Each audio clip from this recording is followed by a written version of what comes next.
CFMOTO's 800MT ES. Very high spec and great value for money for the adventure tourer.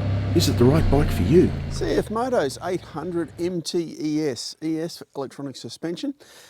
I'm very happy to report that the electronic suspension on this bike is very good. I've just done a 2,000 kilometre trip up into Queensland and back again, taking in all sorts of bumpy roads, freeways, dirt, and it performed very well.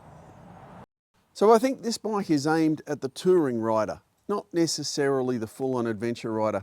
It has got a 19-inch front wheel, 17-inch rear, and if you're really serious about playing in the dirt, you really want a 21-18 combination, which is available on the CFMOTO MTX range. That's what you get on the MTXs and the 450MT, rather than the 1917, which is better suited to a mix of road and off-road or dirt road usage. Plus, these panniers, they hold a fair bit of both weight and capacity, but you fill them up like I did. I actually overloaded them a little bit, but more on that later. It becomes very back heavy, and even with them empty during the doing a bit of a photo shoot over some spoon drains and things, landing this bike with this sort of weight and the physical presence of these on the back didn't make for the most enjoyable off-road riding, because it's a touring bike. I keep coming back to that. If you're looking for something to do long days in the saddle very comfortably, this is a very good bike for that. Not only will it take two people comfortably, the front seat is heated. The grips are heated. It's a very comfortable riding position. There's rubber inserts in the serrated foot pegs, so you can take the rubber inserts out if you are getting seriously dirty, but normally the vibration is reduced by using those rubber inserts. It's got an 8-inch TFT. It's got radar on the back, so it has blind spot detection and crash detection if someone is getting really close to you from behind, which is really good on freeways and a lot less use on trails. The hand guards are there to keep your hands warm. It's got the more conventional style mirrors rather than the fold-in types that you see on some CFMOTOs. So again, I think this bike is really aimed at the touring rider. Fog lights standard, USB ports, power port. I was able to wire up my electric heated vest to the battery under the back seat very easily, and put my phone on the handlebars, plugged into the USB ports, and running CarPlay off the instruments. So that's the creature comforts, and part of that creature comforts is the suspension. Being able to choose your preload through just rider and load, two up or two up with a load. This helps get the static sag right, and that helps your weight bias between the front and rear wheels. And if that's correct, the bike handles like it should, and the suspension can work in its proper range effectively and comfortably. Damping, you can set comfort, standard and sports, so you can have soft, normal and firm damping rates which are semi-active. So it looks at the speed of the bike, whether it's braking, whether it's accelerating, whether it's leaning over, and adjust the suspension based on some of those factors, as well as what the suspension's actually doing, what it's hitting on the road. Is it hitting potholes? Is it just cornering? Is it on a smooth road? Is it on dirt? And it all tries to take that into account in its own settings. Again, very impressed with the suspension on this, given that it is an $18,500 motorcycle. Yes, you get all this, including the panniers, for just $18,500.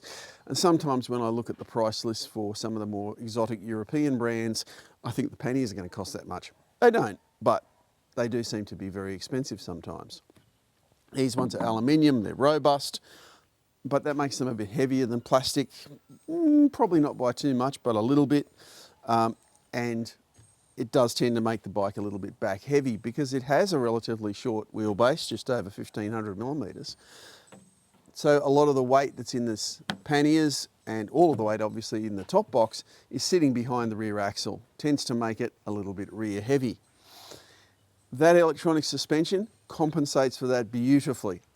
I found being 20 kilos heavier than the average factory test rider, plus putting 25 odd kilos of luggage inside these panniers, meant that there's over 50 kilos of more weight on the bike than it would have been originally designed for as a solo. So I tended to find that putting it into 2-up mode with all that load was a little bit better than solo with a load. Which brings me to another little issue, that when this bike is fully laden and the side stand I feel is a little bit short, the weight at the back of the bike when you're parking and manoeuvring is a little bit problematic. Getting on and off the bike is a little bit less easy than I would really like it to be. Not a deal breaker, but something you need to know. Even with the panniers unladen, if I grab the bike and I try to pull it back, it wants to roll over at the back and the front wheel come up because of that weight sitting behind the rear axle. And when it's fully laden, it gets worse, to the point where I actually had it tip over. It's very easy to pick up, no damage. Luckily it landed on fairly soft ground, but it's something to be aware of. I would definitely get the optional larger foot for the side stand, which would prevent it from digging in and would raise it up just a couple of millimetres, which would always help. Other things about this bike that I liked, I want to report on: tank capacity. It's enough to get you about 300 odd kilometres. It's got an 8-inch TFT display. I mentioned the CarPlay before. That's very handy.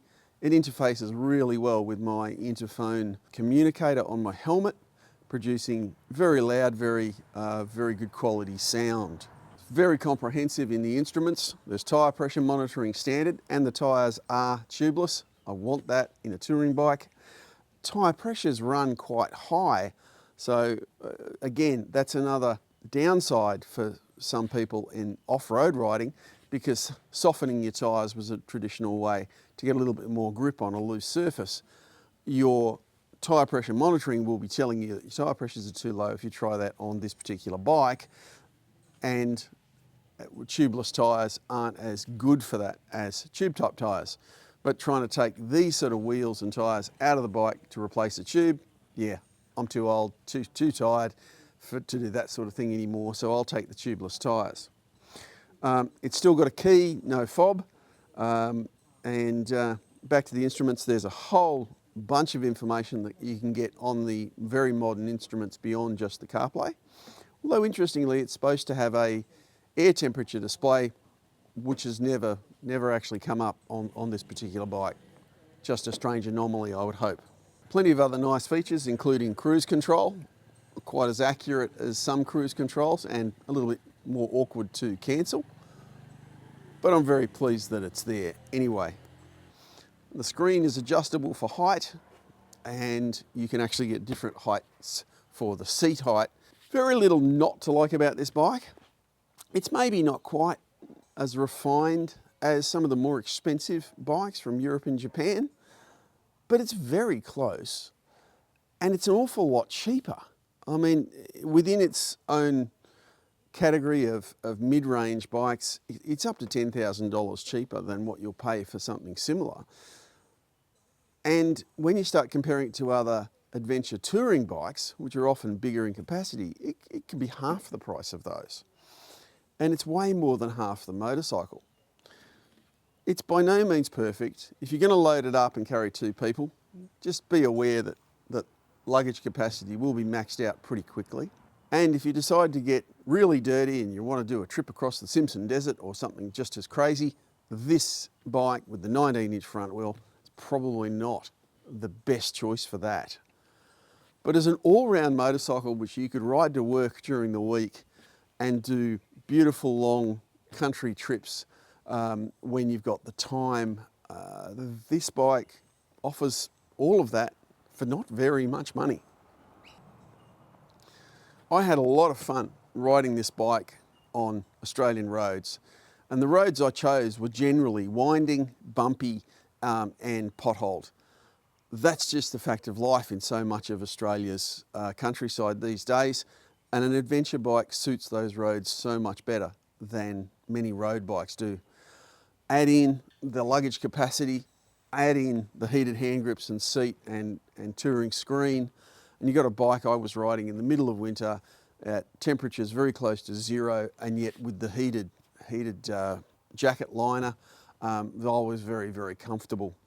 I could ride it all day. Seat comfort's very good. Only get a sore bottom after about 6 or 7 hours in the saddle. And really there's not much I'd change or add to this bike to go touring.